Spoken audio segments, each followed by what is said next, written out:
Olá a todos, boa noite. Sejam todos bem-vindos. Nós vamos seguir com os trabalhos da quinta-feira, da 6ª Jornada de Estudos Jurídicos, um evento promovido e patrocinado pela Unopar para os alunos de graduação, e dessa vez com apoio da Escola da Magistratura, porque é um evento que faz parte da nossa grade de atividades da comemoração dos nossos 25 anos. Já sabem disso, não é? Estiveram aqui no primeiro dia. Então, hoje nós teremos hoje a presença do professor Francisco José Carrale, vai tratar conosco de vários temas interessantes. Professor, seja bem-vindo. Senhoras e senhores, boa noite. Uma enorme alegria vir aqui hoje falar, trocar uma ideia com vocês. Quem já me conhece sabe que eu prefiro falar em pé, prefiro ficar mais próximo dos senhores, pedir autorização, então, talvez, para ficar um pouco de costas aos senhores que estão aqui presidindo e acompanhando a mesa. E, no primeiro momento, lógico, eu faço aqui o registro do nosso agradecimento especial ao Dr. Mauro, que deu a oportunidade a mim para vir aqui trocar uma ideia com os senhores, falar um pouco com os senhores.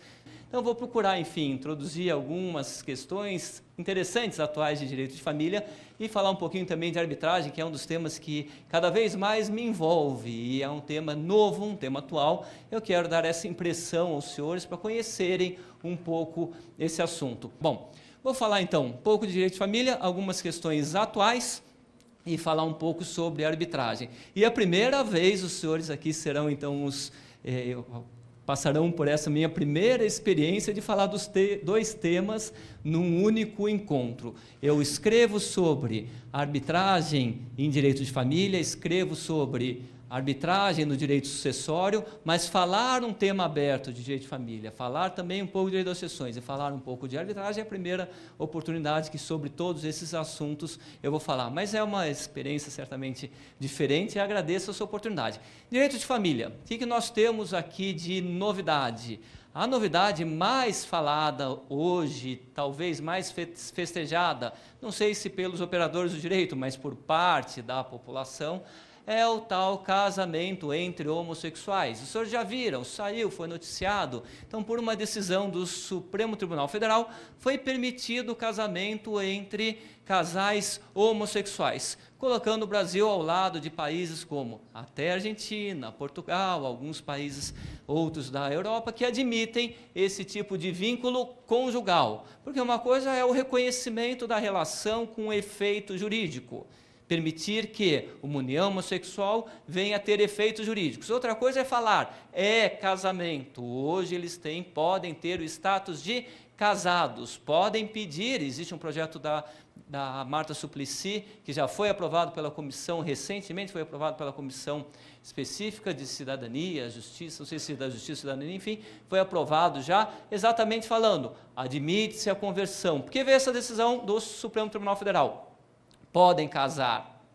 Pronto, parece que o problema está resolvido, mas não está.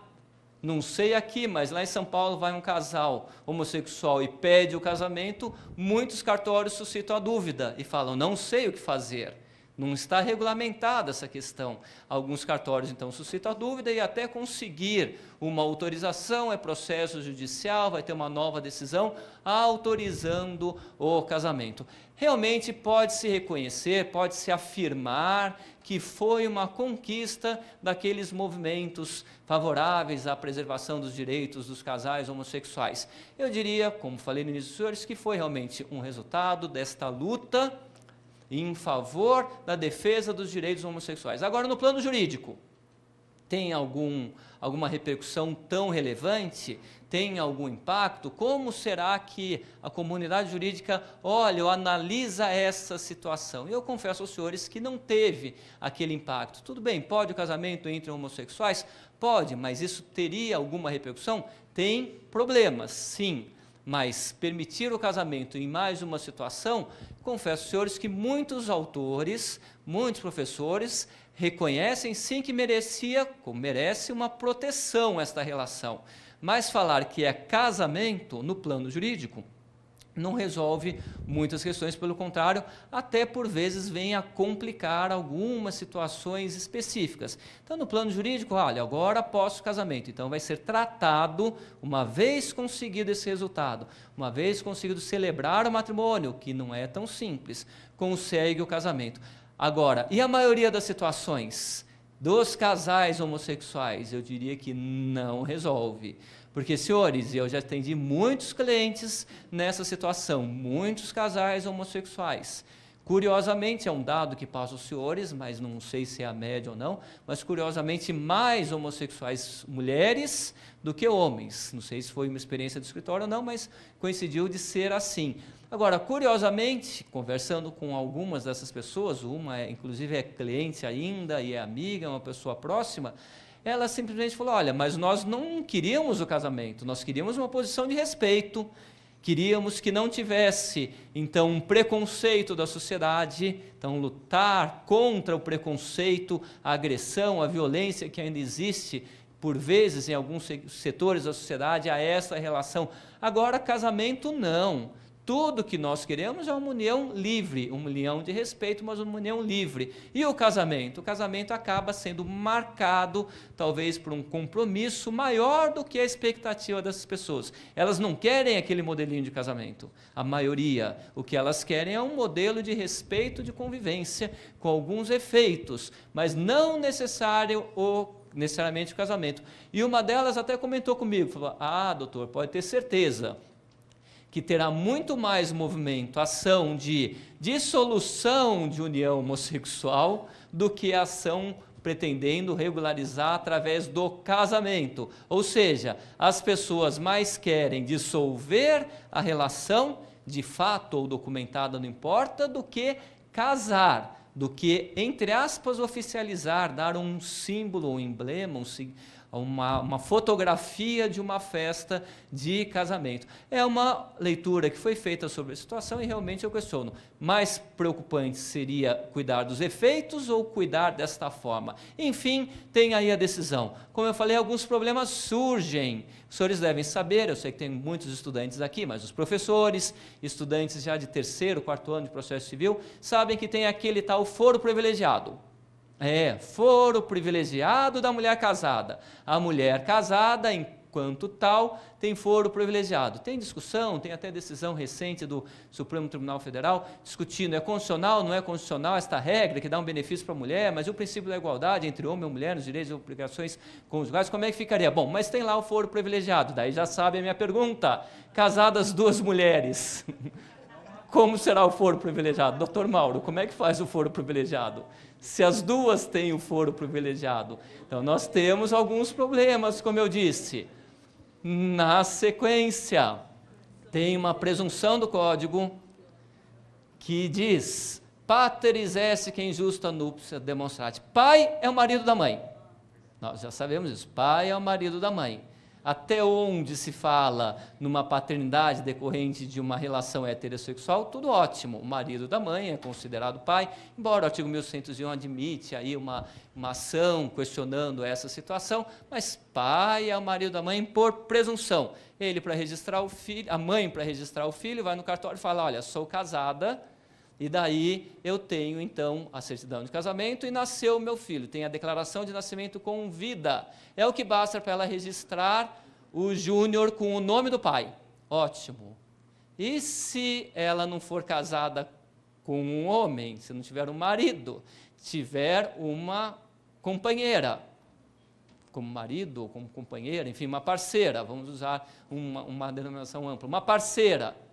Daí, automaticamente, ela casada com esta parceira. Teve um filho. Pode ter filho? Pode. A medicina está aí para isso. E vamos falar que esse sim, nesse aspecto sim, nós temos vários avanços que influenciam no direito. Teve um filho. Esse filho, ela leva a certidão de nascimento com vida, leva para o cartório e fala, agora o pai é ela, é a minha esposa. Registra como pai, como mãe. Ou agora nós temos que cancelar a indicação de pai e mãe e colocar pai, pai, mãe e mãe. Como que resolveria essa situação? Porque já acontece? Sim, já acontece. Sim, o nosso sistema jurídico já permite a adoção por casais homossexuais, por jurisprudência, não por lei. Mas várias decisões nós já encontramos admitindo a adoção por casais homossexuais. E aí, como é que ficaria? Quem é pai, quem é mãe, põe 2 pais ou 2 mães? Sempre se resolve, coloca o nome das pessoas sem esta referência. Mas é admitido sim. Aliás, curiosamente, estive recentemente em Portugal para um evento, e lá eles falaram, olha, mas coisa de brasileiro, né? Brasileiro tem umas ideias diferentes, né? Porque aqui em Portugal nós admitimos por lei o casamento, mas não admitimos a adoção, porque não há lei, não há um sistema normativo estabelecendo os critérios, as formas, requisitos, enfim, efeitos da adoção. Primeiro nós cuidamos do casamento, e depois nós vamos falar de outros efeitos como a adoção. E no Brasil tudo é diferente. Primeiro se admitiu a adoção, antes de se admitir o casamento, e realmente houve uma inversão aí de ordem. Primeiro admitir a adoção, para depois vir um pronunciamento admitindo o casamento. Deveria, sim, com certeza, ser o contrário. Não foi. A adoção é possível? É possível. Como também é possível a utilização de procriação assistida. E tem sido comum entre casais homossexuais, sim, a utilização de procriação assistida para se ter um filho, para o casal ter o filho. Se isso for feito em laboratório, se for feito com um geneticista, com clínica especializada, caminhar pelo sistema judiciário, ótimo. O problema é que, diante de uma incerteza de saber se pode ou não pode, se a clínica vai autorizar, como que seria feito, muitas vezes os casais se conhecem e tomam algumas atitudes um pouco assim diretas para resolver essa questão da filiação. Então nós escutamos casos, por exemplo, que 2 mulheres homossexuais, um casal de mulheres, amigas de um casal de homens, eles resolveram, todos resolveram, então, promover a inseminação delas, promover então a procriação delas com o material genético deles. Então, colheu o material genético deles, misturou esse material genético, porque um filho ficaria com um casal, outro filho com outro casal, eles não queriam saber quem é pai ou não, então eles misturaram o material genético e fizeram a inclusão nas mulheres, de forma assistida, não de forma natural. Consegue? Consegue. Aliás, como é que se chamava aquela moça que foi presa, uma cantora paraguaia? Não sei, era uma cantora, uma artista, alguma coisa, que foi presa, estava presa, e como é que ela chamava? Você lembrou do caso? E de repente ela engravidou, na Polícia Federal. Oi? Ela engravidou, presa na sede da Polícia Federal, aparece grávida. Todos os policiais tiveram que fazer exame, desesperados, foram lá fazer exame, porque como uma mulher aparece grávida e ela presa, né? Depois descobriram que ela teria engravidado do empresário que não fez visita íntima, mas visitou. E daí criaram a história da tal caneta Bic, né? Então, tomem cuidado com a caneta Bic, tem várias funções, né? E parece que uma das funções teria sido essa. Mas, enfim, esse casal de mulheres pegou o material genético misturado dos rapazes e promoveu, então, a inseminação delas, e as 2 ficaram grávidas. As 2 são mães, aí não tem problema, e quem seria o pai? Elas pegaram um dos filhos e entregaram para o outro casal, para o casal de homens, e esse casal de homens, então, iria promover o processo de adoção. E eles tinham aquela expectativa, um dos 2 com certeza é pai, com certeza um dos 2 seria pai. E elas, as 2, seriam mães das crianças, mas elas ficariam com uma das crianças. E como que fica a questão da paternidade mesmo definida? Porque, afinal, o outro, vamos imaginar que ele venha romper o vínculo, entre os rapazes há o rompimento do vínculo. Ele pode reclamar a paternidade do filho, porque ele sabe que doou o material genético para aquela mulher. Ele sabe que ele é o pai, ou a probabilidade de ele ser o pai, pelo menos, é enorme, ele tem 50% aí de chance de ser o pai. Ele doou o material genético, mas ela elas registraram em nome da mãe, sem pai ou pai desconhecido, esse tipo de coisa, e depois a ideia seria promover a adoção. Que se faça a adoção, mas aquele pai poderia depois buscar a paternidade daquele filho. Por quê? Porque foi feito nesse contexto. Ah, mas isso não pode acontecer em outras situações? Em outras situações, não. Porque se nós temos essa procriação assistida, realizada, eu estou fugindo, né? Eu venho para cá, aparece ele, eu estou fugindo, não tem problema. Se faz através de uma clínica, tem material genético, tem sêmen guardado? Tem óvulo? Tem embrião? Tem. Mas nessa situação ocorre a doação de sêmen, a doação de óvulo, e eles preservam a identidade do doador. Então, se usar o material genético que está numa clínica, daí este doador não iria saber do filho, não iria ter como ter acesso ao filho. Ainda que se tenha, a orientação que hoje prevalece é que ele teria direito ao reconhecimento de uma identidade genética.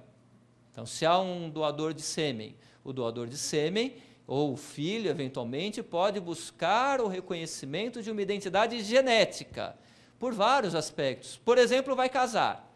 Esse filho, assim concebido, por procriação assistida, com doação de sêmen, vai se casar. Aos pais cabe, com certeza, alertar e contar o que aconteceu, talvez não para o filho, se for o caso, mas na hora dos proclames. Por quê? Porque pode, eventualmente, acontecer de ter algum vínculo de parentesco entre o doador e o marido. Então, isso pode ser verificado. Mas uma ação contra o doador de sêmen, hoje prevalece a posição no sentido de que, uma vez que houve a doação do material genético, daí, se muito, poderia ser feito o reconhecimento de uma identidade genética ou paternidade biológica, não o vínculo de paternidade civil. O vínculo de paternidade civil é destinado àquele, é deferido àquele que participou do projeto procriacional. É o marido, é o companheiro, são as situações que se admite, não conheço as normas do Conselho Regional de Medicina, não fala pelo que eu lembro de namorado, é o companheiro ou o marido. Aí permite, então, que ele seja reconhecido como pai. Ele sim vai ser reconhecido pelo direito como pai, e o outro não teria como impugnar. Mas nesse caso é diferente. Nesse caso é diferente porque não foi um processo numa clínica ou de acordo com as regras do Conselho Regional de Medicina. Não, ele foi lá e cedeu um material genético informalmente, e aí pode ter sido até natural, não se sabe, ele pode eventualmente afirmar que manteve relação sexual com a mãe e falar, eu quero meu filho. Qual a paternidade aí que prevaleceria? Aquela dele reconhecendo, tendo vínculo genético, ou a paternidade ou o vínculo com a mãe que participou de todo esse processo. Então nós teremos pela frente sim vários problemas. O que eu quero falar para os senhores é que essa decisão do Supremo resolveu, sim, talvez tenha resolvido um problema que eu diria provavelmente pequeno, de impacto para a sociedade pelo reconhecimento da dignidade, da uma relação digna ou uma moralidade da relação. Mas no plano jurídico, nós temos muitos outros complicadores. E todos esses assuntos, já numa primeira passagem, eu mostro para vocês que o direito de família é dinâmico, o direito de família ele está sempre sendo atualizado, sempre sendo renovado, sempre sendo discutido, de tal forma que, quando me perguntam o que tem de novo no direito de família, eu respondo, o novo do direito de família ainda está por vir. O novo em direito de família virá amanhã, depois da manhã, sempre nós teremos uma novidade. Voltando a essa questão da paternidade, então nós temos essas questões de procriação assistida, sim, tem sido reconhecido que aqueles que participaram no projeto procriacional, que serão considerados pai e mãe. E a paternidade, tal paternidade socioafetiva que tanto se fala, o que é essa paternidade socioafetiva? É a desta relação que participaram no projeto procriacional? Não, a paternidade socioafetiva ela tem sido reconhecida em algumas situações peculiares para preservar o vínculo socioafetivo que se cria de uma maneira talvez até irregular na sua origem, mas que deve prevalecer sobre a paternidade biológica. Exemplo típico onde a paternidade socioafetiva tem marcado presença é naquela, entre aspas, adoção brasileira. dar como seu o parto alheio à mulher ou considerar seu filho de outrem. Aí registraram a criança daquela forma, não sendo filho, e criaram durante vários anos. Depois de 30 anos, vem a se discutir aquele vínculo. Se ficar caracterizado que foi tido como filho durante todo esse tempo, foi tratado como filho, tem prevalecido esta paternidade até sobre a paternidade biológica. Um dos processos que nós temos a respeito desse assunto é exatamente uma ação de investigação de paternidade, proposta, senhores, depois de 50 anos, contra o espólio do suposto pai. E eu fui procurado pelos herdeiros. Então, proposto depois de 50 anos, aliás, o espólio já tinha, não lembro se já tinha terminado, mas já tinha falecido há uns 5 anos, propôs a ação de investigação de paternidade. Os herdeiros não conheciam, não sabiam a história daquela pessoa, não sabiam se era pai ou não era pai, enfim, mas foram pesquisar um pouco mais e descobriram que todos reconheciam aquele filho como sendo filho do pai registral.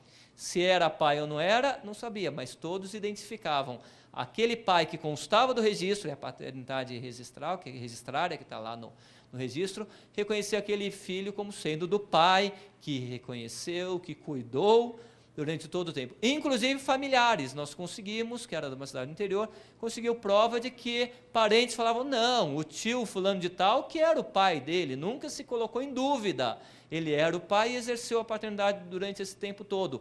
Mais do que isso, senhores, este autor recebeu herança deste pai, quando esse pai faleceu. E depois ele buscou o reconhecimento e a petição de herança do outro pai. Nós falamos, não pode. Aí é uma paternidade socioafetiva que prevalece sobre essa paternidade registral. O pai era aquele que cuidou, que assumiu e levou durante todo esse tempo. Então nós temos também esta discussão que é moderna, que é atual, que é a paternidade socioafetiva. Mas e nessa disputa então de paternidade biológica e paternidade socioafetiva, qual prevalece? Depende de cada caso, depende de uma série de circunstâncias. Todos são valores que precisam ser respeitados, precisam ser observados. Por exemplo, um pai reconheceu um filho porque a mãe disse que era dele. Daí ele falou, está grávida, você é a mãe vem falar, você é o pai, ele reconheceu. Então nós tivemos uma situação dessa também, como consulta lá atrás, mas é o caso tradicional. Então o pai reconhece o filho, vai lá, reconhecimento voluntário, não casados, não estou falando de casados, mas reconhece o filho porque a mãe falou que era namorada. O nosso caso foi o seguinte, ela me procurou, me deixou numa situação extremamente delicada, porque daí eu fiquei sabendo da situação e pronto. Felizmente, não é uma pessoa que eu convivo, porque não é de São Paulo, é de fora de São Paulo, do Rio de Janeiro. Mas o que aconteceu? Ela me procurou e falou, olha, doutor, aconteceu o seguinte, eu engravidei, e daí nasceu o filho, o pai foi lá e reconheceu. Eu falei, qual o problema? Então, o problema é o seguinte, eu namorava com o pai, com o que reconheceu, namorava com ele, mas ele foi viajar. Aí ele estava viajando, e chegou a época de inverno, eu saí com os amigos, e já fazia, doutor, 3 semanas que ele estava fora. E aquele friozinho do inverno, eu encontrei com o ex-namorado. E sabe que ex-namorado, beijar ex-namorada, isso não é traição, né? O ex-namorado não vale, não tem problema nenhum. Pode sair, beijar, abraçar, está na lista de autorizações, não é ou não? Doutor Mauro, oi? Isso, olha lá, extinção da punibilidade, não tem problema algum. Ex-namorado não é adultério, não tem problema algum. É bom, né, estar do lado aqui, pelo menos aqui podemos ser absolvidos. Mas saiu com o ex-namorado, 3 semanas sem nada, sem aquele afago, sem nada, ela não resistiu ao encanto do ex-namorado. Saiu com o ex-namorado, ficou com o ex-namorado. E o namorado chegou no dia seguinte, cheio de amor, e ela de peito aberto, e o coração cheio de amor para dar, né? Foi lá, saiu com o namorado. E ela falou, tenho dúvida de quem que é, tenho dúvida. Quando ela falou que estava grávida, que ela foi contar, falou, olha, tem uma questão, estou grávida. Aí disse ela, ele ficou tão contente que eu não consegui falar que não era dele. Que ele falou, nossa, que alegria, que notícia boa, eu adoro criança, isso, aquilo, é meu filho, cuidou e comprou presente e tal. Não discutiu absolutamente nada. Ela ficou constrangida, não falou. Depois eles não casaram, continuaram namorando um tempo, depois se separaram. Até hoje a criança é dele, ele reconheceu. E aí? Se num determinado momento aquele namorado, aquele ex-namorado, quiser reconhecer esse filho, pode ou não pode? Ou esse pai, que é um problema maior, se ele fala, não, mas eu reconheci, mas houve erro no reconhecimento, houve vício de manifestação de vontade, eu reconheci porque ela disse que eu era o pai, mas eu não tive a cautela de fazer o exame. E aí? Pode negar esta paternidade por conta do vício? Olha que problema sério. E nesse caso, se ele alegar o vício, alegar que foi induzido, aí sim poderia ter imprecedência admitindo a negatória de paternidade, independente do prazo, que no passado, na legislação 16, tinha prazo para propor essa ação. Agora não. E, aliás, nesse caso específico, nem prazo necessariamente teria, porque ele é um pai que reconheceu, é um reconhecimento. Então, em tese, nem poderia ir contra o reconhecimento, mas a jurisprudência tem admitido. Então, eu diria aos senhores que é circunstancial. E olha como nós temos problemas desse. A tal ponto de uma decisão, agora eu não lembro se de Belém, do Pará, da Amazônia, não lembro de que estado que foi, mas uma decisão, e como eu não lembrava bem o que eu ia falar, então eu não trouxe, geralmente eu trago as informações direitinho, o número das vezes, essa é uma sentença, não é acórdão, mas veio uma decisão, em que tinha o pai que assumiu a criança, e a filha entrou com uma ação de investigação de paternidade porque queria saber quem era o verdadeiro pai. Aí fez o exame e descobriu que outra pessoa era o pai. Mas o pai que estava no registro falou, não, mas eu quero também ser pai, eu não quero perder o vínculo de paternidade, porque tanto tempo que eu estou com ela, eu já criei e tal, eu quero continuar sendo pai. E o outro, quando soube, tinha, lógico, namorado com a mãe, tinha mantido um relacionamento com a mãe, natural, né? E falou, não, mas por mim não tem problema nenhum, eu não tenho nenhuma filha, não tenho nenhum filho, inclusive filha, gostei de ser pai, é uma boa notícia para mim, também quero ser pai, olha que menina de sorte, 2 pais e uma mãe. O que aconteceu? Numa decisão inédita, que eu não sei se sobrevive no tribunal, talvez aí alguém recorra, o Ministério Público recorra, mas numa decisão inédita, ficou estabelecida a dupla paternidade.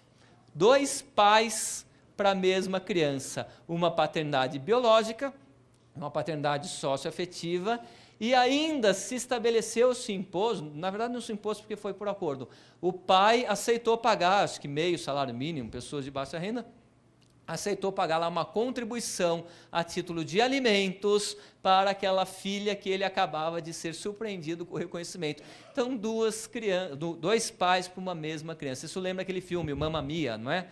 Vocês assistiram Mamma Mia? Vale a pena assistir com a Meryl Streep e outros mais. Tem o 007 também que aparece, eu falo da Meryl Streep, mas as moças gostam de assistir por causa do 007. Esqueci o nome dele, como é que ele chama? Oi? Isso. Agora, ele pode ser até bonitinho, assim, enganar bem, mas abriu a boca para cantar um terror, né? Então, pelo menos isso. Ele, quando vai cantar, ele perde. Não que eu tenha algum dom para cantar, nenhum também, mas pelo menos a gente olha que o talento dele é outro. Cantou, é um terror. Mas lá aparece os 3, sem saber quem é o pai, os 3 assumem a paternidade dela, queria se casar, ficaram contentes de ser pai. Enfim, nossa, em questão relacionada à filiação, nós temos um prato cheio para novidades. O principal é o mesmo, a procriação assistida. Olha o que se pode, então, pensar e refletir em procriação assistida. Porque nós temos, só para lembrar como que funciona a procriação assistida. Aliás, a procriação assistida não é inseminação artificial. O Código tratou mal quando fala inseminação artificial, porque não tem nada de artificial. O máximo que um médico, numa clínica um geneticista consegue fazer, o máximo que ele consegue é unir o material gameta masculino, material genético masculino e o óvulo. Ele até violenta o óvulo e põe lá dentro o material genético masculino, mas se eles não quiserem se unir, eles não se unem.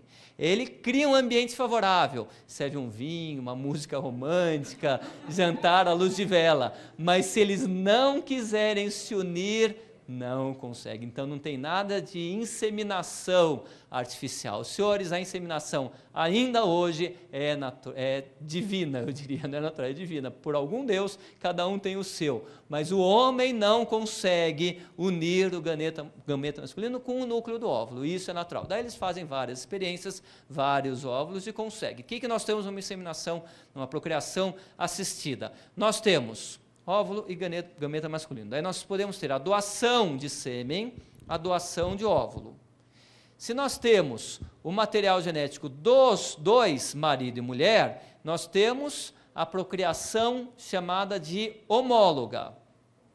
Se nós temos a participação de um material genético de terceiro, que pode ser o sêmen de terceiro ou o óvulo de outra mulher, aí nós temos a procriação assistida heteróloga. Então, homóloga, se é do casal, heteróloga, se de um ou de outro, ou se de um e de outra. Que daí eu tenho um que doou o sêmen, outra que doou o óvulo, aí heteróloga.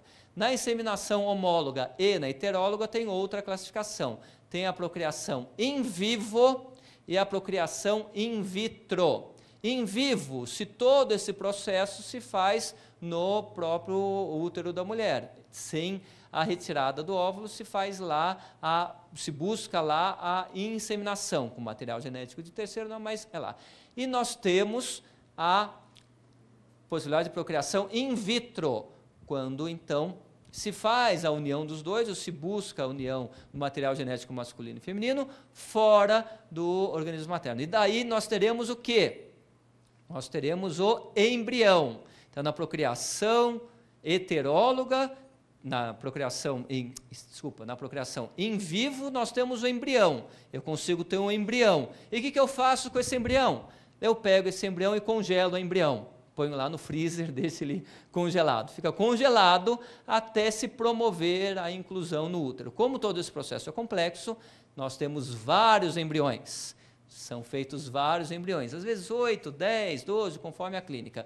Faz lá o embrião. Então, eu tenho o embrião, eu tenho sêmen, eu tenho o óvulo, eu tenho a procriação in vitro, fora com o embrião, in vivo, no organismo da mulher, eu tenho homólogo e heterólogo, tudo isso. E para completar, ainda se admite no nosso sistema, por nome do Conselho Regional de Medicina, que a inclusão do embrião se faça em outro útero que não o da esposa que participa do projeto procriacional. É a situação da chamada, entre aspas, barriga de aluguel, ou arrendamento de colo materno, mas é lá a utilização da barriga de aluguel, do útero de uma outra mulher. Então, o que nós podemos ter? Um doou o sêmen, a outra doou o óvulo, fez o embrião, colocou o embrião numa outra mulher, mas quem patrocinou tudo isso? Patrocinou no sentido de buscar esse projeto procriacional, foi um casal. Então nós temos 5 pessoas participando de tudo isso. Imagina os problemas por vir. O que é tranquilo hoje de vários precedentes é que a maternidade seria daquela que participou do projeto procriacional, ou seja, aquela mãe que cedeu o útero, que deu à luz, que engravidou e deu à luz, ela entregaria o filho seria registrado em nome da mãe que participou do projeto procriacional. Como? Processo. Porque ele sai da maternidade com o nome daquela que deu à luz, filho de. Aí leva para o juiz e lá que admite-se a mudança do nome da maternidade no registro. Que é a mãe biológica? Pode ser ou não. Ela pode ser a mãe biológica ou pode não ser a mãe biológica. Bom, mas e o que a gente faz com aqueles embriões? Estamos falando das novidades. O que eu faço com aqueles embriões que foram guardados. Imagina marido e mulher, eles não estavam conseguindo, ela não estava conseguindo engravidar, pegaram o material deles mesmos, então não é de terceiro, pensando agora no casal, e fizeram lá os embriões, deixaram lá os embriões excedentários guardados, todos congeladinhos lá, bem guardados. Pegou na primeira tentativa trigêmeos, que geralmente é assim, né? Já vieram 3, que eles não põem só um embrião, geralmente põem um número maior.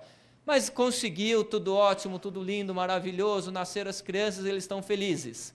E aqueles embriões, o que eu faço com eles? Fica guardado, o laboratório pode inutilizar, as partes podem dispor.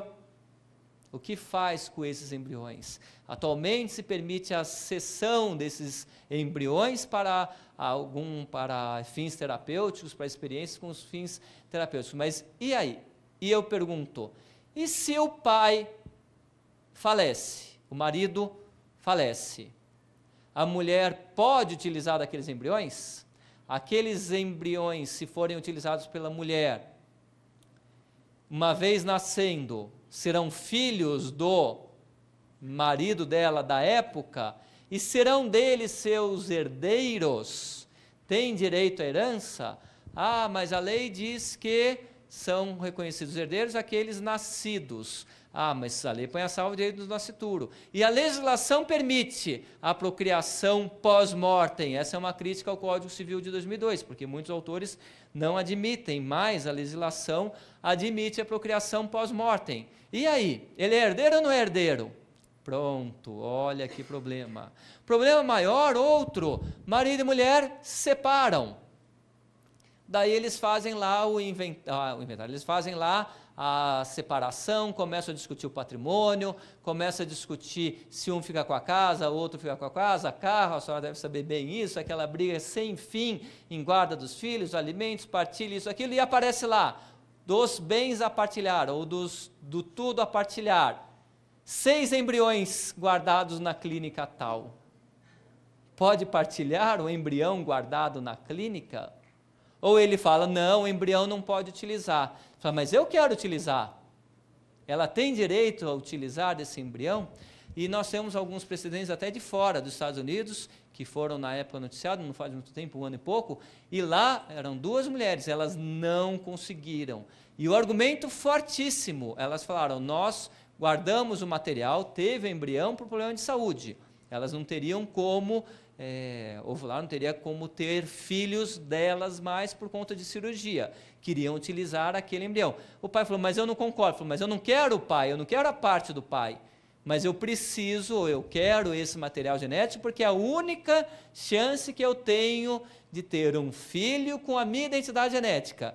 Renuncio à paternidade, não vou pedir alimentos, não quero que ele venha ver, não vou impor nenhuma obrigação, mas eu sou dona de metade. E a única chance que eu tenho de ter um filho com a minha carga genética é usando esse material. E na época ele concordou, se agora a gente separou, o problema é dele, não é meu. Lá não se admitiu a utilização pós-separação. Precisaria da autorização dos dois. Sem autorização dos dois, um não concordando, entendeu-se que não pode ser utilizado um material genético. Porque, se os senhores forem pensar, é até uma certa... Nesse caso específico, é uma certa injustiça para ela. Então, eu teria que aconselhar as clientes nessa situação para fazer metade do processo para conseguir o embrião com material genético do marido e, na dúvida, ou guarda o óvulo ou faz a outra metade com quem elas escolherem, né? Daí elas escolhem alguém para ser um possível pai ou utiliza de doador de sêmen. Que daí a parte que foi objeto de sêmen doado, nasceu de um sêmen doado, ela teria um poder, o que é do marido, não. Olha que situação delicada. E pode tudo isso? É chegar lá e falar, olha, esses 4 eu quero de um jeito, esses outros 4 eu quero do outro, esses 4 eu quero de um pai moreno, esses 4 eu quero de um pai loiro, e assim escolhe, vê, deixa tudo guardado. Aí ela acorda, pensa, eu vou usar hoje daquela lâmina. Não, eu acho que eu vou usar o outro. Como é que resolve todas essas questões? Olha, procriação assistida tema riquíssimo, com impacto, como eu falei, não só no direito de família, como também no direito das sucessões. Mas temos outras novidades? Sim. Emenda constitucional número 66. O que é a emenda constitucional número 66? Então, para aqueles jovens que ainda não tiveram conhecimento dessa matéria. Como que nós tínhamos no nosso sistema a dissolução do casamento? Através de separação, através de divórcio direto por separação de fato ou divórcio conversão, se as pessoas já fossem separadas judicialmente. Então, nós tínhamos normalmente, historicamente, eu diria até duas formas de solução do vínculo. Uma dissolvendo só a sociedade conjugal e a outra dissolvendo o casamento. Tinha uma prévia separação, convertia em divórcio, ou divórcio direto em situações especiais. Veio essa tal emenda constitucional número 66 e falou, o casamento pode ser dissolvido pelo divórcio. E acabou não falando, afinal, o que acontece com a nossa histórica separação judicial, que foi introduzida com esse nome em 77 e antes era conhecida como desquite, que até 77, senhores, não tinha divórcio no Brasil. É pouco tempo, é outro dia. E o que as pessoas faziam? As pessoas se desquitavam, e aí estariam condenadas à eterna solidão, porque não podiam casar de novo. Não, viviam em união estável. Daí que surgiu até o início de proteção da união estável. Por quê? Porque as pessoas não conseguiam ficar sozinhas, elas procuravam sim se relacionar com outros, constituir nova família, ter filhos, porque até 77 não era admitido divórcio. Outro dia, não era admitido divórcio no Brasil. Foi admitido a partir de 77, o nome de desquite passou a separação judicial, e hoje nós conhecemos bem a separação judicial, mas é uma forma de dissolver só a sociedade conjugal, o divórcio dissolve o casamento. E veio essa emenda constitucional. E o debate que nós temos hoje, intenso, é saber, afinal, subsiste ou não subsiste a separação? Porque o processo de separação, desde a lei de 77, desde antes do código anterior, quando desquite, como agora no novo código, ele é pautado na culpa. Ah, então é isso? No processo de separação normal, ele busca a responsabilidade de um dos cônjuges pela falência, pelo rompimento do vínculo. Então, é a busca da culpa, vai discutir quem é o culpado. E nós sabemos que, na verdade, nem sempre tem um culpado, na verdade, é uma circunstância, e eu diria que o tempo é inimigo da paixão, não é? A paixão ocorre, mas o tempo acaba consumindo, por vezes, aquela emoção, aquela paixão que existia no início do vínculo, depois vem filho, depois vem mudança de emprego, depois vem isso, vem aquilo, e o relacionamento se desgasta. Quem é culpado? Vamos ter que ter um culpado, e nós, os operadores de direito, sempre lutamos para acabar com a discussão da culpa numa separação. Ah, mas ele foi adúltero. Ah, essa situação é absurda, eu não aceito. Hoje em dia, quando o cliente vai lá falar de adultério, a gente fala, mas isso já está realmente ultrapassado. A essa altura, vim falar de adultério como causa de separação. Por quê? Porque a pessoa que fala que foi adúltero já coloca a responsabilidade no outro. Fala, bom, mas eu fui adúltero, eu procurei procurei um conforto fora do lar que eu não encontrava dentro de casa. Pronto, vai ficar discutindo como que começou tudo isso? Será que precisa? Por quê? Quais os efeitos do adultério? O que acontece se o marido foi flagrado em adultério? Oi? Alimentos? Será? Em pouquinho sim. O que mais? Mas aqui não pode falar, né? Os que são professores não podem falar. Oi? Mais bens? Não. O patrimônio é dividido de acordo com o regime de bens. Se ele não recebe mais ou menos, ou não perde mais ou menos por conta da culpa. Mas é um cafajeste, pilantra, sem vergonha, me traiu com 5 de uma vez só. Opa, esse é valente, né? Importa. Não, esse é um herói, né? Esse merece um prêmio, né? Merece um prêmio. Isso, Mas faz o que com ele? Só cumprimentar, dá um prêmio, porque ele não perde o patrimônio. Ah, mas vai pagar pensão a ela, mas é um desempregado. Ele está desempregado, é um cachaceiro, o que vai fazer? Então, assim, ele em tese seria obrigado a pagar pensão alimentícia, mas o patrimônio não se altera. Guarda dos filhos. Esses dias mesmo atendi lá uma cliente que teria aí descuidado com as suas obrigações conjugais e foi flagrada mesmo em adultério. Foi. Parte contrária, chegou lá com todas as provas. Aliás, no dia que ela ia ser mesmo flagrada com mais emoção, que pode ter mais emoção ou menos emoção, o advogado me ligou, sabia que eu iria advogar para ela por outras questões, ele me ligou e falou, olha, doutor, a gente está aqui entrando no apartamento, podemos tirar foto ou não tirar foto? Eu falei, não, por favor, não tira foto, amanhã, sem emoção, vem aqui no escritório e tal, porque com emoção que ele falou, olha, o senhor quer vir aqui acompanhar? Eu falei, não quero, esquece, não quero ver nada disso, deixa para lá e tal, a gente resolve. Aliás, com emoção, lembrei de uma situação que não passou comigo, mas o rapaz queria, o marido queria, porque queria tal emoção. Isso é uma polícia, e foi aqui e ali, deu flagrante, marcou, entrou no quarto, estava a moça com o namorado, que já era antigo, o namorado dela, estava ele lá, os dois juntos, daí o cara saiu, o namorado pulou da cama, pegou o travesseiro, se cobriu, o marido olhou a mulher, olhou o cara, falou, o meu travesseiro não, e puxou o travesseiro. E nisso começou aquele empurra, e o delegado, segura o corno, tira o corno da sala. Então, é melhor sem emoção.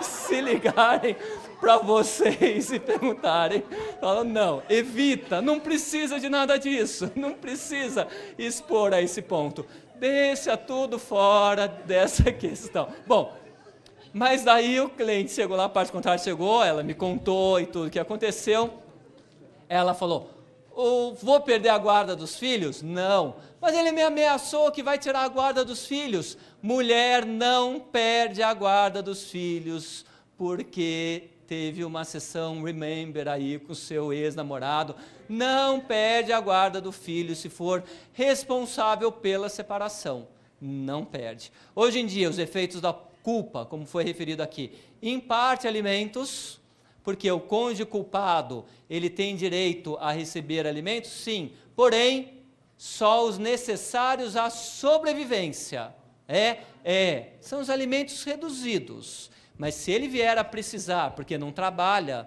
porque não tem condições de trabalhar, porque a partilha dos bens, porque isso tem um impacto, a divisão dos bens não lhe deu condições de se manter, de patrocinar a sua vida, aí os alimentos, que a gente fala pietatis causa, os alimentos destinados à sobrevivência, o cônjuge culpado teria direitos só. Mas ele ainda tem direito a alimentos. Aqueles alimentos que nós chamamos de alimentos civis, alimentos côngruos, alimentos para manter o padrão de vida, e isso desaparece. Compras na Daslu, não é? Passear de helicóptero, nunca mais se a mulher foi culpada. Mas ela ainda consegue, em situações excepcionais, consegue até alimentos. Mas hoje em dia, senhores, alimentos entre cônjuges é uma matéria quase que superada. É para quem é casado há mais de 20 anos, que a mulher nunca trabalhou. É outra realidade, outra realidade. Hoje a preocupação, a mulher não tem que pagar alimentos para o sem vergonha, para o cafajeste, o pilantra do marido, que é um vagabundo, não trabalha e enche a cara e só. Por quê? Porque a mulher está bem no mercado de trabalho. Sim, presidente da República, teve presidente do Supremo Tribunal Federal. Presidente do tribunal daqui já teve alguma mulher? Não. Ah, é? Mas está perto de ter? Em São Paulo nós ainda sobrevivemos, quer dizer, em São Paulo também nós ainda não tivemos essa experiência, mas no Supremo Tribunal Federal teve, e agora a nossa presidente Dilma, né? Então, a mulher está no mercado de trabalho, eu diria até que hoje a preocupação exatamente é a mulher ter que, eventualmente, pagar pensão alimentícia para o homem. Ah, mas o Código Civil permite que a mulher pague pensão alimentícia ao homem? Que absurdo! Não é o Código Civil de 2002, não. Isso sempre foi assim. Nunca estava escrito que o homem paga a pensão alimentícia à mulher. A obrigação alimentar era decorrente da responsabilidade. O cônjuge culpado fica obrigado a pagar a pensão e o cônjuge inocente, que não tem condições de manter seu próprio sustento, tem direito à pensão alimentícia. O cônjuge. Só lá no passado, muito atrás, quando a mulher, para trabalhar, precisaria de autorização do marido, aí sim que, num caso de rompimento, de dissolução do vínculo, o marido, quando a recebia como esposa, tinha obrigação de sustento da mulher. Então, ela não trabalhava, ela cuidava da casa, cuidava dos afazeres domésticos, cuidava dos filhos, bons tempos aqueles, né? Aí ele era obrigado a sustentá-la, daí ele tinha obrigação de sustento. E olha só, a mulher só perdia a pensão alimentícia naquela época se ela abandonasse o lar. Bom, não é só se ela abandonasse o lar, se ela abandonasse o lar e querendo voltar, não, quer dizer, se ela abandonasse o lar, isso, daí ela perdia. Mas se ela quisesse voltar, o marido era obrigado a recebê-la, senão ele teria que pagar pensão alimentícia. Então, ela querendo voltar, ele teria que recebê-la. Ela saiu, perdeu alimentos, ela falou, me arrependi, quero voltar. Ele ou a recebia, ou aí sim, como ele recusou, ele teria que pagar alimentos a ela. Daí eu lembro aqui do professor Silvio Rodrigues, que uma das passagens, isso é bem histórico, o professor Silvio Rodrigues, que lembra, aliás, tive a satisfação enorme de trabalhar com ele na atualização do livro de Direito de Família dele. Fiz na época, quando saiu o Código Civil, agora a atualização não foi feita, o livro está antigo, não tem essas novidades, mas tive uma experiência ímpar de conviver com o professor Silvio Rodrigues, não só pela sua cultura, como por ser uma pessoa excepcional, de um trato finíssimo, de uma convivência extremamente sadia, uma pessoa muito elegante, ótimo. Bom, mas dizia ele num dos livros lá antigos, falava que olha que situação injusta para o homem, porque a mulher saía de casa e queria voltar. Se ele não a recebesse, ele era obrigado a pagar a pensão alimentícia. E dizia ele, aí a mulher volta, velha e gasta, e o homem teria que pagar a pensão alimentícia a ela. Naquela situação ele teria que pagar, por quê? Porque era o sistema da época. Hoje, marido e mulher, cônjuge, um deve ao outro tem obrigação alimentar, se houver necessidade, possibilidade e, em parte, responsabilidade. Então, quer dizer que homem pede pensão alimentícia para a mulher? Pede. Tem uns sem vergonha, sim, preguiçosos, que querem viver de pensão alimentícia, sim. Eu já fiz alguns acordos mesmo de mulher melhor situada, dar imóvel para o ex-marido. Por quê? Isso eu participo e eu estimulo. Você tem condições de comprar imóvel para ele? Tenho. Então é melhor você comprar e ter seus filhos perto. Aqui é diferente, né? Aqui a gente está numa cidade pequena. Mas em São Paulo é melhor do que você ter o seu filho morando numa periferia, num lugar distante, numa outra realidade, e até com preocupação de segurança. Então, já tive cliente que comprou imóvel, que comprou carro, tudo para o ex-marido, para dar um certo conforto aos filhos e manter um equilíbrio na condição financeira deles. Então, quando tem filho, eu diria que tudo vale de acordo com o fôlego financeiro da mãe, para preservar um certo padrão. Agora, se não tem filho ou conforme as circunstâncias, daí é até um exagero. Se o ex-marido tem condições de trabalhar, ele que tem que ir à luta. Lembro que um dos casos que eu não peguei a causa, porque lógico que a gente tem uma certa triagem que eu faço lá no escritório, e esse realmente eu não teria coragem de entrar com ação de alimentos, mas foi o rapaz, aliás, perdi o cliente, não cobrei consulta, e acho que até hoje ele deve falar mal de mim, fazer algumas referências menos elogiosas, mas não resisti, toquei ele do escritório sem nem cobrar consulta, mas ele foi lá no escritório, olha doutora, estou querendo aqui entrar com uma ação de alimentos contra a minha mulher. Falei, mas o que acontece? Vocês separaram? Então, separamos, temos um filho e tal, e realmente ela tem nós temos uma filha comum, mas e aí ela te ajuda a pagar as coisas? Ela que paga meu aluguel, porque eu estou numa vida difícil, eu sou corretor, eu faço negócio, trabalho com business, tal, aqui. Falei, mas você ganha alguma coisa? Não, veja bem, eu faço corretagem de imóvel, corretagem de empresas, eu faço negócios do modo geral. Eu frequento, assim, ambientes sociais e tento sempre ajustar um acordo aqui e ali, mas está difícil, o negócio não está fácil. Mas que ela já não paga esse aluguel? Paga. E ela não paga algumas? Paga. Isso, as roupas? Não, mas eu levo as roupas lá, a empregada dela que lava, quando eu saio com minha filha, ela que paga. Falei, mas o que está acontecendo? O senhor está reclamando então do quê? Doutora, é que o dinheiro não está dando. É tudo que ela me dá, não dá então, e ela não quer me pagar mais. E eu estou querendo entrar com uma ação. Falei, você já recebe aluguel, roupa lavada, as despesas com sua filha todas pagas, que a filha tinha cartão e ele usava quando saiu com a filha o cartão e tal. Você está querendo mais, mas por quê? Onde você consome? Mas eu estou tão depressivo. Mas você não consegue trabalhar? Não, eu faço academia segunda, quarta e sexta. Porque afinal eu fico muito tenso, eu preciso espairecer. Na terça e quinta eu jogo futebol com os meus amigos. Porque não dá, né? O senhor sabe. Daí tem psicólogo, tem isso. E não dá, não estou conseguindo, mas o que mais você tem de ônus? Então, aí ele falou, doutor, sabe o que é? É que eu tenho muito pelo nas costas e no peito, e eu quero fazer uma cirurgia para cortar os pelos, e ela não quer me pagar. Mas aí pronto. Aí eu falei que então ele queria ficar bonitinho, para quê, né? Com as costas limpinhas. Bom, enfim, aí eu toquei lá do escritório, falei, não dá. Aí, tudo tem seu limite, não pode querer abusar, então, da vontade. O homem tem direito à pensão alimentícia, mulher? Tem, lógico que tem, mas tem que provar uma necessidade real, uma incapacidade do trabalho, que não tem condições de se manter, senão passa a ser mais malandragem, e isso o direito não está aí para essas situações, só para situações excepcionais. Então, voltando e vamos continuar. Então, o que nós temos? A discussão da culpa. Hoje tem ou não tem a discussão da culpa em função da emenda constitucional número 66, que é o que nós começamos a falar. Quais são os impactos da culpa? Alimentos nesse limite que eu falei aos senhores. Nome. Sim, o cônjuge culpado perde o direito à utilização do patronímico conjugal, do nome do outro. Porém, em situações especiais que a lei prevê para preservar a identidade dos filhos, mesmo o cônjuge culpado pode utilizar o patronímico do outro contra a vontade dele, porque se for de comum acordo não tem problema nenhum. A Marta Suplicy usa até hoje com autorização, com a anuência do marido, do Suplicy, que nunca se opôs a isso. Estou falando até num litígio, o cônjuge acaba mantendo a possibilidade de utilizar o patronímico conjugal, se provar que há aí um prejuízo aos filhos, à sua identificação. Tirando essas situações, perde o patrimônio? Não. Então a discussão da culpa em si ficou esvaziada. Tanto é que já com base no Código Civil, nós sustentávamos a possibilidade de uma separação judicial sem culpa.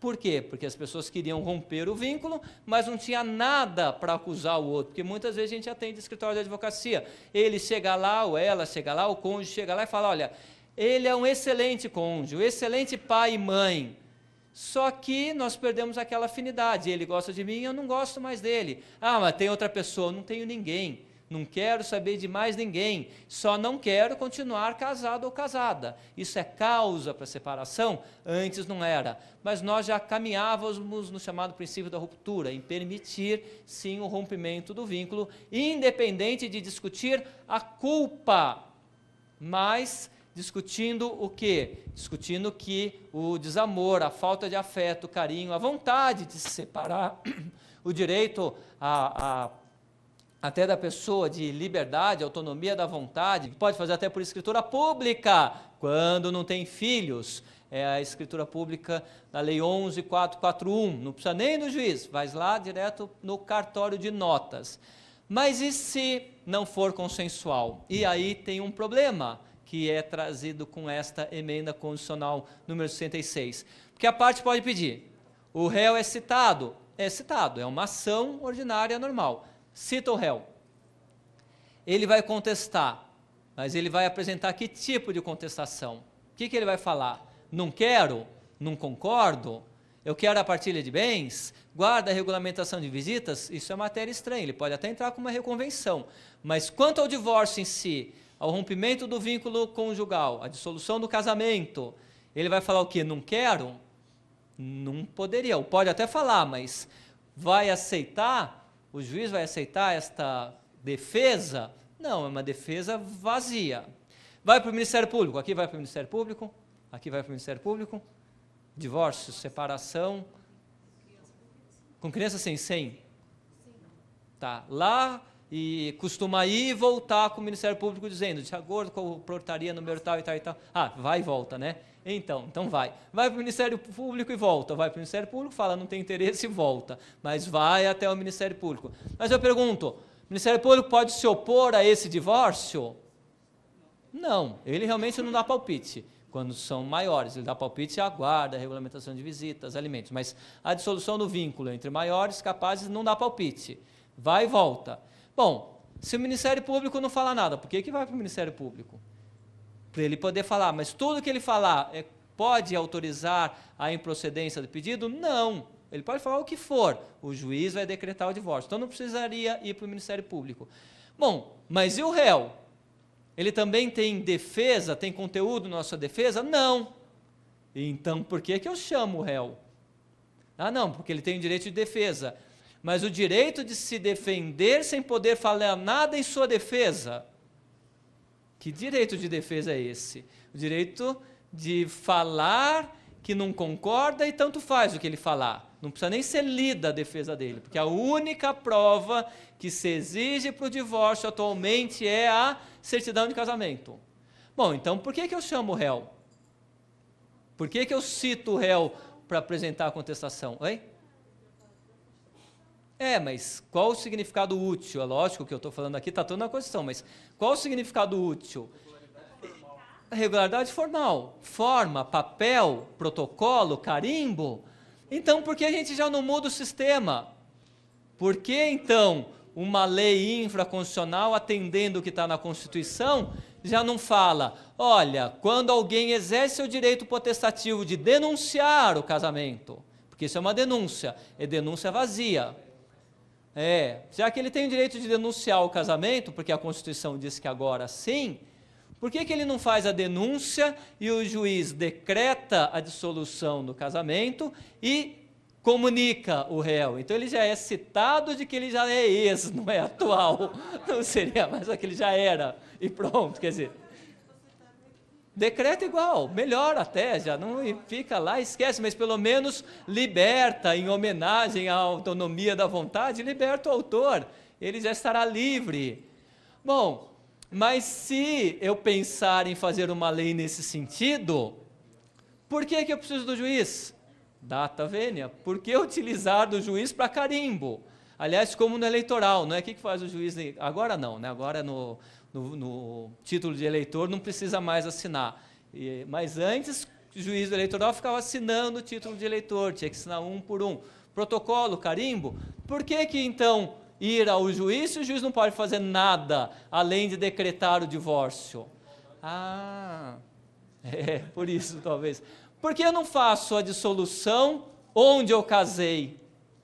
A essa altura, senhores, para vocês pensarem, já que estamos falando no novo, a essa altura, repito, é de se pensar, se eu casei no cartório de registro civil, que é cartório de registro civil, não cartório de notas onde faz a separação, mas se eu casei no cartório de registro civil, e a Constituição permite a denúncia do casamento, por que eu não vou lá para o tal oficial que eu casei e falo, olha, está aqui, estou denunciando meu casamento. Chama o outro e acabou. Comunica e decreta o divórcio. Ele comparece, tem direito lá, pode fixar um direito para eventual impugnação, mas se vai ter impugnação, como é a impugnação ao casamento, proclama. Se tiver impugnação, vai para o judiciário. Se não, ele resolve. Então eu faço onde eu casei. Quando eu vou casar, eu procuro o cartório de registro civil. Quando eu vou descasar, eu procuro o cartório de registro civil e denuncio o casamento. É de se pensar, porque realmente esta alteração do divórcio tem uma série de repercussão como essa. Se é um direito potestativo, por que movimentar a máquina do judiciário? Por que seguir todos os princípios constitucionais de ampla defesa, isso e aquilo? Poderia se pensar uma maneira de desconstituir o casamento como ele fez. Mas guarda, alimentos, partilha de bens, regulamentação de visitas. Não estou falando nada disso. Tudo isso é no judiciário. Ou por comum acordo. Mas lógico que um cartório, nem o extrajudicial pela Lei 11.441 vai tratar de regulamentação de visitas. Nem em sonho sustentaria uma questão dessa. Eu falo exclusivamente do vínculo. da aliança, tira a aliança onde eu coloquei, foi lá no cartório de registro civil. Ah, é um absurdo, isso é muito estranho, não consigo assimilar essa situação. Aí eu pergunto para vocês, como que é a dissolução da união estável? União estável, aquele concubinato que era chamado antigamente, a união livre, de pessoas que então não são casadas, reconhecidas pelo direito, lógico. Aliás, hoje em dia eu diria que até em algumas situações é melhor ser concubina, companheira, do que ser esposa. Sim, mas está lá. E como é que ocorre a dissolução desse vínculo?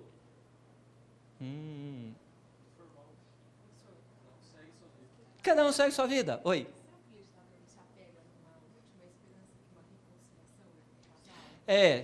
Tem essa possibilidade, até a ação de separação, ela marca uma primeira audiência de tentativa de reconciliação. Porque nós até comentávamos, eu e o Dr. Mauro, que essa emenda constitucional, ela facilitou muito o divórcio. Então, o casal hoje briga à noite, e amanhã ele acorda com a petição do divórcio e vai na nossa mesa. E muitas vezes ele não quer nem sentar. O casal não quer sentar, ele quer fazer o divórcio de pé. E pronto, né? Se vê livre, pronto, não penso, já resolvo. Essa questão, eu estive na Escola da Magistratura em Natal há uns 15... Não, de Brasília agora, não foi de Natal, foi de Brasília agora, na segunda-feira estava lá. E estive em Natal, também na magistratura. Nos 2 encontros falaram, e agora no de Brasília, uma juíza de vara de família lá levantou, mas doutor, eu não faço nada, nem divórcio, ela falou, já não fazia o divórcio direto antes, sem tentar a reconciliação, embora pudesse, porque a ação de divórcio antes já era citando o réu para ele contestar. Ela falou, mas eu não seguia o rito da ação ordinária, eu seguia o rito da separação, e citava para a audiência de tentativa de conciliação. Ela falou, eu nunca fiz nenhum divórcio direto sem tentativa de reconciliação, embora sendo litigioso, não era necessária a audiência de tentativa de reconciliação. Cita, prova o prazo e pronto, vai adiante o processo. Ela falou isso. Pode ser por isso? Será? Eu acho que não se pensou, viu? Com certeza. Nós temos a emenda constitucional que quis prestigiar o princípio da ruptura, que quis prestigiar a autonomia da vontade. Não quer ninguém criando barreira. Porque se quisessem manter esse sistema, não precisava mexer. Eu confesso que eu acompanhei pelo IBDFAN, que eu sou sócio fundador, fui presidente durante um bom tempo da Seccional de São Paulo, sou do conselho e tudo, enfim, que lá nós prestigiamos essa emenda constitucional, saiu de projeto de lá. Mas eu confesso assim que não há uma necessidade, não precisava, o divórcio já era fácil, a separação já era fácil. Ah, mas e aquele que quer discutir culpa? Continua discutindo culpa. Ele vai entrar com uma ação pedindo dano moral, que ele levantou aqui. Não pode pedir dano moral? Pode. Então, quem quiser discutir culpa na separação, vai discutir com ou sem emenda constitucional. Essa questão é importante, mas não foi isso que foi pensado. Se é para ter essa preocupação, então por que não manter o período de provação de 1 ano? O que é o período de provação de 1 ano? Aos jovens, que existia no passado antes da emenda constitucional número 66. E no Código 16, período de provação de 2 anos. Só se admitia a separação consensual se fossem casados por mais de 2 anos. Legislação anterior. Código de 2002. Só se admitia a separação consensual se fossem casados há 1 ano. Menos de 1 ano, separação litigiosa. Consensual não, exatamente nesta linha, para dar um período de amadurecimento às pessoas, para saber se realmente eles querem. O início de casamento é delicado, é difícil, precisa aprender a viver com outra pessoa, que não é nada fácil, então precisa de um certo esforço comum aí. Então é essa que seria a ideia? Então era melhor deixar como estava antes. Eu particularmente acho que não foi pensado nisso. Eu, particularmente, entendo que o que se quis é prestigiar a autonomia da vontade, a liberdade em homenagem à dignidade da pessoa, que não pode ter o seu estado civil vinculado sem o direito de mudar. Então, esquece, o judiciário poderia rever tudo, fazer a dissolução como é na união estável. Oi. Qual é o prazo de um relacionamento para ser considerado como união estável? O que você acha? Está preocupado se é casado ou não? Então, como é que ela chama? Quantas vezes ela dorme na sua casa? 2 vezes por semana ainda está assim. Ela tem cartão de crédito dependente? Você paga o cartão de crédito dela? Não. Ela é dependente sua no plano de saúde? Ela está aqui? Daí a gente pergunta para ela. Se ela estiver aqui, a gente pergunta para ela. Não estaria, né? Então. Eu volto. Não, divorciou é a esperança vencendo a experiência, né? Ele desistiu de uma, já pode casar com a outra. Mas voltando ali, quanto tempo eu preciso para a união estável? Mas só para concluir então, a gente pode chamar atenção essa ideia, mas a união estável é assim, o número de união estável é enorme e as pessoas estão acostumadas numa união livre, existir o rompimento sem formalidade. E é uma família igual ao casamento. Então, a essa altura, família por família, se for pensar se a união estável ela é assim, porque não seria o casamento? Ah, mas isso e aquilo, bom, não sei. Eu coloquei isso para vocês pensarem, pensar no novo. Quanto tempo para a união estável? A lei fala, convivência duradoura, pública e notória, com o objetivo de constituir família. Artigo 1723 do Código, reproduzindo também o que está na previsão do parágrafo 3º do artigo 226 da Constituição Federal. Mas, afinal, precisa de muito tempo, precisa de menos tempo, 2 semanas, mas dorme lá 2 semanas. Mas dorme lá por quê? Qual o motivo? O que nós precisamos saber é o seguinte, no dia a dia, com certeza, o que aparece de prova num processo, e os magistrados aqui sabem, dá para se ter uma segurança um pouco maior, se é ou não é união estável, porque a pessoa não consegue talvez se evitar tantas, difícil umas perguntas, paga cartão, é dependente do clube, do plano de saúde, as pessoas que vivem com outra como se fossem casados, acabam querendo ou não se envolvendo de tal maneira que isso aparece. Não é a residência comum sobre o mesmo teto o principal, mas eu diria, os clientes que falam lá, olha, mas ela fica lá no meu apartamento 5 dias por semana, e os outros 2 dias? Nos outros 2 dias eu recebo meus filhos, então ela não fica. Então ela não fica por um motivo até alheio à situação do casal, ela não fica para visitar os filhos dela, ou para ele receber os filhos. Então eu diria, é a união estável. Aliás, eu tenho um sobrinho meu, que ele fala, minha namorada, a gente viaja juntos, às vezes ele leva a namorada, e a namorada está lá dormindo, morando na casa dele. Ele morava com a mãe, agora estão reformando o apartamento, ele vai morar sozinho, e a namorada morava junto, e agora a namorada dá palpite, não, porque eu acho que tem que pintar essa parede dessa cor, não, porque a cozinha tem que reformar essa parede, e ele fala, minha namorada daqui, minha namorada para lá. Já falei, olha, não dá, né? Que história é essa? Esquece. Nunca que ela é tua namorada, não tem a mínima chance de você alegar que ela é sua namorada. Então é todo o contexto importante, não tem prazo necessário por lei, não é requisito um prazo de convivência, pode ser dias, pode. Exemplo, um homem casado tinha sua namorada, fora do casamento. Aí ele estava lá com a namorada, convivendo com a namorada já há uns 2, 3 anos, de repente a namorada engravida. Isso acontece? Isso acontece. Ele deixa a esposa e vai morar com a namorada. Compra um apartamento, aluga um apartamento, põe a namorada, o filho e vai morar lá. Foi automático, ele saiu de uma e foi para outra. No exato instante em que ele mudar para o apartamento com a namorada grávida, é a união estável, é o sinal de que ele queria ter uma união estável. Então, são as circunstâncias.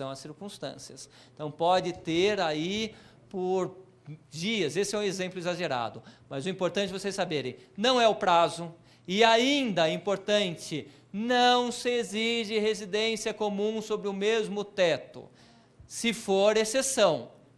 Uma juíza de Londrina vive com um juiz de Curitiba, eles viviam antes em união estável, mas agora cada um mora, um aqui, outro lá. e ele tenta vir aqui no final de semana, fecha o tempo, fecha o aeroporto, ele não consegue, fica tempo lá, ela tenta ir para lá, não consegue. Então eles não passam sequer todos os finais de semana juntos.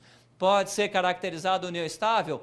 Pode ser caracterizado união estável, porque a conta corrente é conjunta, porque eles são dependentes um do outro em clube, ou plano de saúde, ou alguma coisa assim, se declararam, então não é a residência comum e não é necessariamente prazo. Agora, a residência comum é exceção não ser um elemento da união estável.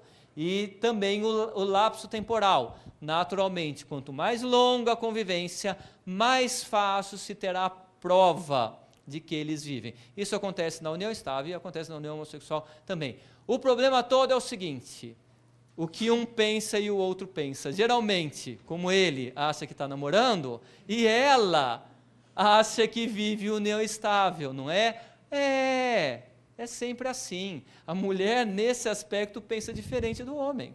Totalmente diferente do homem. A mulher acha que está num relacionamento sério, profundo, se dedica intensamente para aquela relação. E o homem está curtindo, né? Está ficando, fala com os amigos, consegui.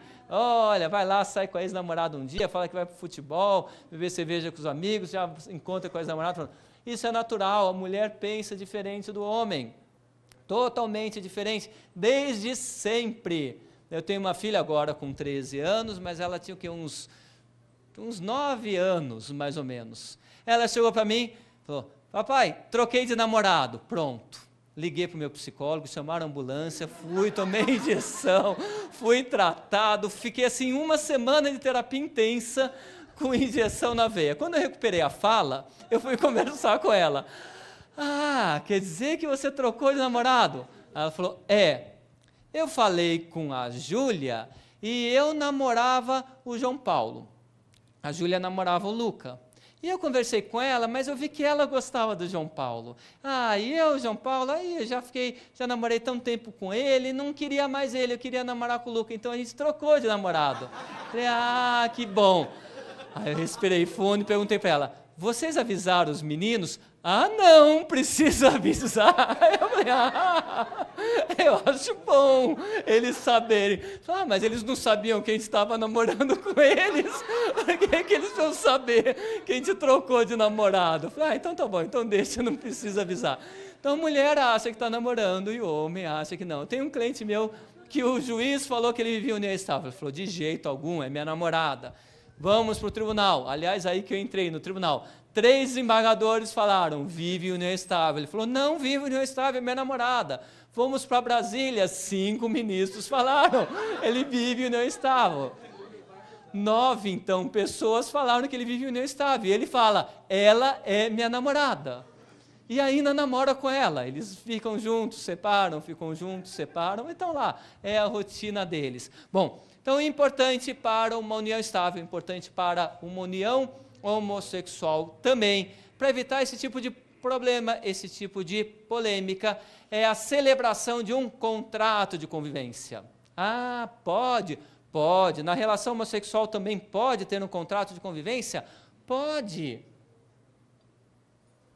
Esse contrato, esse documento, na verdade, é um instrumento de declaração em que as pessoas estabelecem os efeitos, o reconhecimento daquela relação e é a autorregulamentação dos efeitos patrimoniais da união estável, da união homossexual. Aliás, eu afirmo, senhores, tem muito mais contrato de convivência ou de parceria civil, que era o nome que a Marta Suplicy deu no projeto, na França fala em pacto civil de solidariedade, enfim, esse instrumento em si, geralmente também por escritura pública, tem mais desse instrumento do que casamento. Por quê? Porque casamento, queira ou não, senhores, no rompimento tem todos esses problemas. É difícil, mesmo um casal homossexual vai ter que tentar reconciliação, vai ter que pedir o divórcio, precisa do judiciário, e o judiciário nós temos alguns atropelos, a demora natural, e na união estável, na união homossexual, não precisa de nada disso. Ela perguntou: e se ele sumiu? E se não sabe o endereço dele? Na união estável, se não sabe o endereço dele, tanto faz. E a pessoa já está livre, não tem vínculo algum. O outro não é herdeiro mais dela. Porque no casamento, enquanto casado, o outro cônjuge é herdeiro. Ah, mas e se estiver separado de fato? Se estiver separado de fato, tem que argumentar isso e discutir se ele é culpado ou não é culpado, porque tem um artigo aí do Código que fala que mesmo o cônjuge separado de fato tem direito à herança, salvo se a separação se deu sem culpa do sobrevivente. A gente brinca que é a culpa mortuária, né? O cara morreu e ainda vai ter que descobrir se ele é culpado ou não, senão o cônjuge separado de fato tem direito à herança. É um exagero, não estou falando meação, estou falando herança. Na união estável ou numa união homossexual sem o casamento, então, isso tudo é resolvido. E pode-se estabelecer esse tal contrato. Muitos são os contratos. Saiu uma pesquisa do Colégio Notarial de São Paulo, que neste ano já teria, isso é uma pesquisa acho que do mês passado, deve ser até o mês passado, já teria 720 contratos deste. Com certeza, casamento deve ter uns 10. Eu não sei aqui se já teve algum casamento aqui de casal homossexual, não teve nenhum. Teve um aqui, em Londrina. Contratos, não sabe, né? Mas provavelmente tem mais.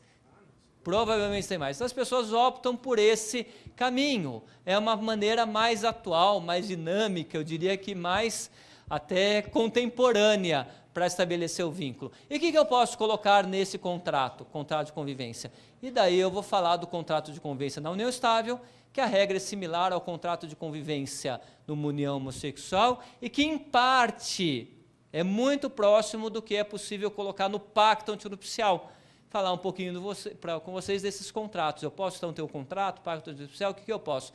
Em princípio, eu vou tratar da autorregulamentação dos efeitos patrimoniais, do casamento no pacto antinupcial, da união estável na união homossexual, nesse contrato de convivência. Então, ele serve num primeiro momento, depois, aliás, vou parar daqui a pouco de falar, prometo, juro que eu paro de falar, até para permitir que os senhores façam alguma pergunta, tenham interesse em perguntar alguma coisa, eu quero estar aqui aberto para esclarecer as dúvidas ou discutir os pontos que vocês levantarem. Mas eu posso colocar lá, então, os efeitos patrimoniais. Posso colocar regime de separação de bens? Pode. Pode colocar um regime de comunhão parcial dos bens que forem adquiridos meio a meio? Pode. Mas, geralmente, esses contratos são feitos, primeiro, para reconhecer a união. Reconhecer uma união até homossexual. Ué, mas por quê? Porque eles querem que reconheça para se eles brigarem no futuro? Não. Eles querem ter um documento reconhecendo, porque a briga na falta de um e de outro é com a família do outro. E que na maioria das vezes rejeitou, foi contrário àquele relacionamento. Então, se falece uma pessoa que vivia numa relação homossexual, com certeza os pais que foram contrários àquela relação vão lutar pela herança, vão lutar por todo o patrimônio. Então, é uma maneira de preservar também em face de eventuais futuros herdeiros, filhos menores que vão impugnar a união estável do pai. Então, esse contrato tem esta finalidade também, de reconhecer, de ser uma prova da união, pelo menos enquanto estiverem morando juntos, enquanto tiver o vínculo. Que lógico que uma vez que houver a separação de fato, não precisa de distrato. O contrato de convivência ele é condicionado à existência da união estável. Ele não cria, tal qual ele não extingue uma união. Ele apenas serve de prova de um reconhecimento deles de que eles vivem em união estável. Mas se naquele meio do caminho houver a separação de fato, pronto, ele não produz mais efeitos. Mas é uma prova robusta, se aliado a isso, por exemplo, eles estiverem morando juntos e um deles vier a falecer, pronto, tem lá aquele documento. Mas em relação aos efeitos patrimoniais, regime de comunhão parcial, então pode fazer um regime de separação, mas nós temos a possibilidade, como também tem no pacto, de algumas outras variáveis. Por exemplo, eu posso colocar um patrimônio com participação diferenciada, 70 e 30, 60 e 40, vamos supor que um dos parceiros, dos companheiros, tem uma condição melhor, então ele faz lá um contrato falando, olha, vamos dividir o patrimônio que vier daqui para frente, mas não 50% e 50%, vamos pensar em 70% a 30%. Ah, concordo, ótimo. Tem que encontrar um elemento de equilíbrio entre eles. Como eu posso também colocar, e aí é uma situação mais para aqueles empresários, eu posso colocar a exclusão de determinados bens da meação. Por exemplo, o empresário está preocupado com a empresa dele. Eu quero preservar a minha empresa. Se eu tenho crescimento da empresa, eu quero que esse crescimento seja meu. eu quero que não tenha qualquer tipo de direito sobre as cotas, sobre nada, mesmo que tenha incorporação, cisão, formação de holding patrimonial. Empresa, ela não participa, ótimo. Então, eu faço um regime de comunhão parcial de bens com exclusão de pessoa jurídica. Nada que é pessoa jurídica entra na comunhão. Mas e a casa? E os ativos financeiros? E a casa da praia? Não, entrou para nome de pessoa física, tudo dos dois. As ações, as cotas, isso é do respectivo titular. Então, eu excluo. Como posso excluir também, por exemplo, um determinado imóvel?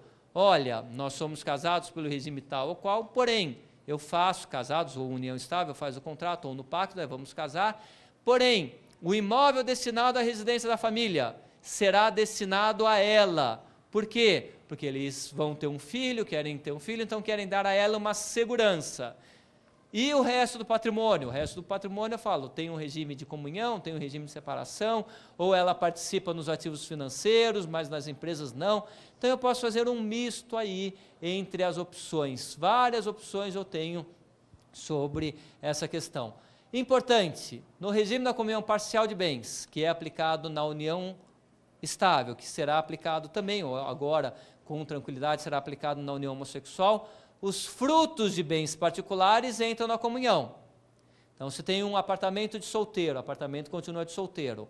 O aluguel do apartamento de solteiro entra para o casal. Se eu tenho uma empresa, a empresa de solteiro continua dele. Os dividendos da empresa, os lucros da empresa, que por vezes dão uma renda expressiva, os frutos da empresa são considerados do casal. Então, eu posso falar que exclui-se, por contrato de convivência ou por pacto antinupcial, ficam excluídos os frutos de bens particulares. É uma opção também que a gente tem feito. Outra situação. Tá. Pronto, tirou. Fica tirando, eu não sei se sai ou não sai. Tudo bem? Geralmente sai com cara feia assim na foto. Eu recebo umas que eu fico assustado. Então, tá certo que precisa muito, tem que ter Photoshop para melhorar, pôr o cabelo e tal, mas ruim se a gente sai falando, comendo, aquelas fotos em festa de casamento, né? Isso sai sempre assim. Bom, outra opção que a gente pode colocar num contrato de convivência será, daí para vocês pensarem, posso colocar indenização? Indenização pelo rompimento? Indenização pelo rompimento culposo. Será que pode? São duas formas de indenização. Uma indenização pelo período de convivência e outra indenização pelo rompimento culposo. Ou um ou outro. Qual que eu posso colocar? Ou os dois. E aí nós temos alguns modelos lá dos Estados Unidos. A turma lá que vive em Hollywood adora esse tipo de contrato pré-nupcial. Tem o contrato, por exemplo, da Sharon Stone, que casou, estabeleceu no pacto antinupcial de lá, no contrato pré-nupcial de lá, que a cada ano, doutor Mauro, que o marido suportar viver com ela, ele terá enriquecido a sua conta corrente em $1 milhão. Acha, 1 milhão. Isso deve ser difícil viver com ela, mas isso é muito pouco perto do patrimônio dela, né? E sabe que esses dias eu falei isso lá para os meus alunos, aí um deles levantou a mão e falou, o que é? Ele fez assim, olha, eu fiz umas contas aqui, eu com $7.300 passaria um final de semana com ela. Ele fez lá a conta e descobriu quanto que ele receberia para passar um final de semana com ela. Bom, né? Esse marido recebe $1 milhão a cada ano. Eu posso colocar? Posso, tenho colocado pacto antinupcial e contrato de convivência, sim. É interessante. Agora, lógico que não pode ser um valor tão elevado que venha a superar o patrimônio que teria, no caso, por exemplo, de meação. Esses dias mesmo, peguei um cliente, ele apaixonado, falou que ia casar no regime de comunhão parcial de bens, a família não deixou, os diretores da empresa não deixaram, os sócios não deixaram, não que a gente tenha alguma coisa em relação à sua senhora, mas veja bem, o senhor aí com seus 50 e tantos anos, casando aí com uma senhora de seus 19 anos, né? Isso causa uma preocupação para a empresa, né? O que pode acontecer no futuro. Daí, infelizmente, não deixaram. Ele me procurou e falou, não casa, realmente, não vai fazer. Não, então eu vou fazer essa tal indenização. Só que ele queria uma indenização que, se ele ficasse casado por mais uns 10 anos, ia dar mais da metade do patrimônio. Então, tem que tomar um cuidado. A gente pode colocar em valor. ou pode colocar um valor a cada ano e depois transformar em regime da comunhão parcial de bens, pode colocar um percentual no primeiro ano, 10%, segundo ano, 20%. É um absurdo, isso não é casamento. Senhores, sejam pragmáticos. É melhor isso do que os extremos que nós temos na lei. Regime da comunhão parcial e regime de separação, porque na hora do vamos ver, fala, não, então regime de separação para me preservar. É um exagero. Regime da comunhão parcial, ele vai ficar preocupado que casou por interesse. Então, vamos encontrar um equilíbrio. Então, esses instrumentos devem ser conversados com o casal para encontrar um equilíbrio.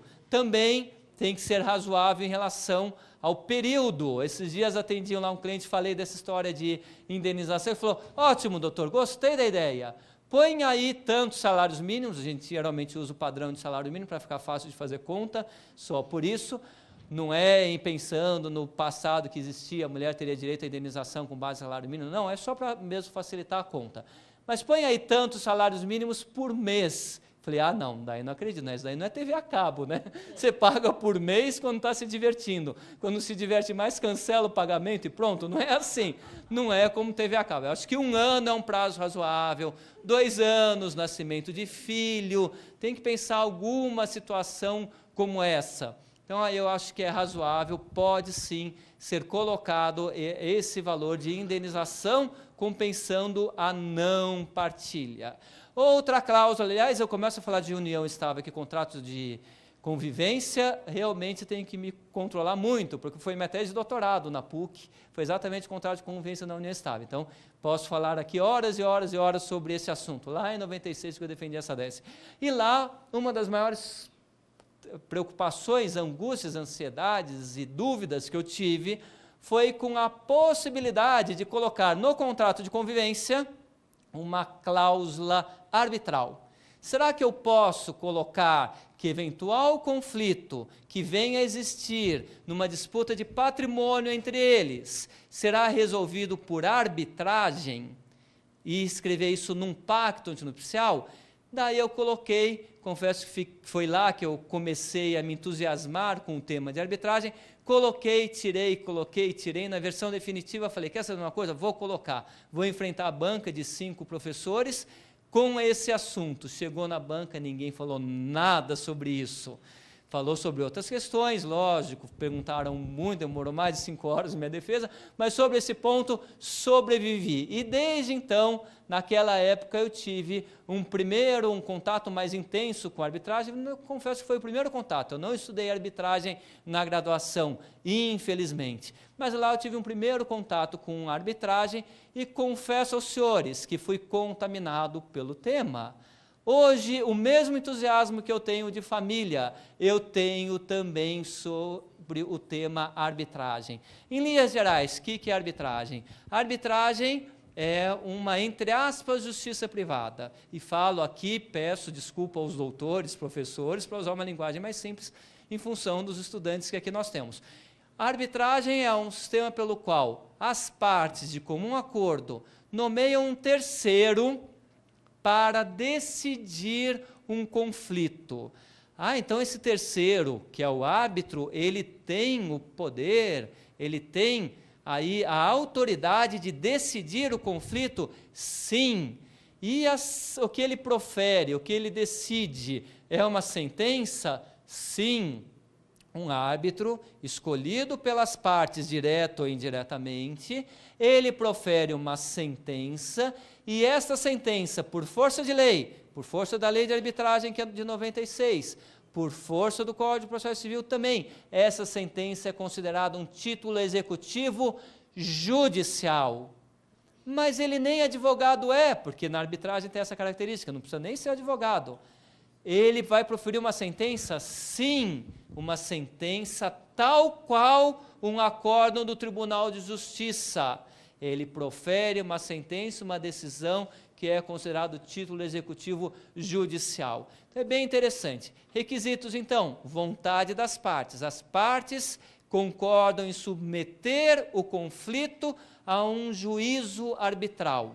a um juízo arbitral, que pode ser composto por um árbitro ou por um colegiado arbitral. Que a gente fala tribunal arbitral, mas eu não gosto de falar de tribunal arbitral, que dá a ideia de tribunal enquanto sede do judiciário, estruturado, e não. O tribunal arbitral, o colegiado arbitral, ele se forma e se extingue quando acaba aquela arbitragem, aquele processo.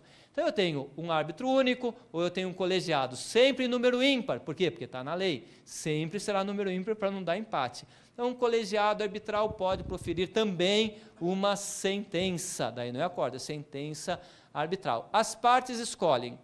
Elas podem nomear o árbitro diretamente, aí é o que nós chamamos de arbitragem ad hoc, o árbitro ou os árbitros, ou ela pode indicar uma instituição arbitral, que nós temos já algumas. A instituição arbitral funciona quase que como um cartório, ela presta serviços cartorários. Então, eu indico uma instituição arbitral.